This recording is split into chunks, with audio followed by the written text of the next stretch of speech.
Hi everyone, I'm Catherine. I'm studying English Language, Culture and Communication, and welcome to a day in the life of a master's student. I kind of make my way up to my study desk, my work from home desk, and then all that's left for me to do is to prepare my study desk, which at the moment looks a little bit bare, so I just need to rearrange some things. I usually go over our learning portal, which is called Canvas, just to check if there's anything new happening or any announcements to look at.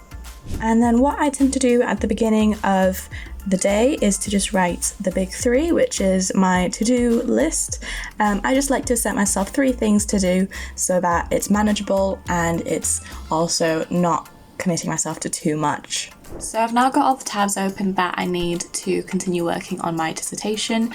I've got all the Twitter accounts for the supermarkets that I'm collecting the data on, and I've got my big table and spreadsheet of all the tweets that I have collected so far, ready for analysis. It's even color coded.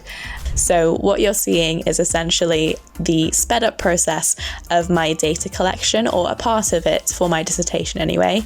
What I am doing is I'm copying each tweet and comment and pasting it onto Notepad++ to save as a text file, as an individual tweet, whilst at the same time also putting it into my Excel spreadsheet to track the conversation thread. I think I'm done with my data collection for the day. I've collected at least 200 tweets. Because it's actually fairly sunny outside, I might go and have my lunch out in the garden.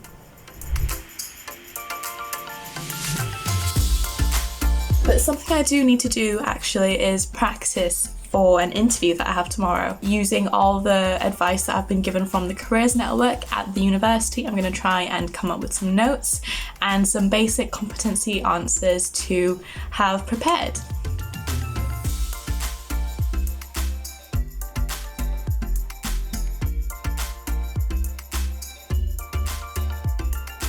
So it's now 5 o'clock, which means that I'm going to stop working. I try and keep to a 9 to 5 working day so that I can separate my work life with my home life, and then that means that it's a little bit easier when you're working from home. I hope you've enjoyed this video and that you've gained a little bit of an insight into what a day in the life of a master's student is like. Hopefully it shows you the amount of variety that you can have in a day and how much choice you have as to what you want to do and how long you want to spend on it.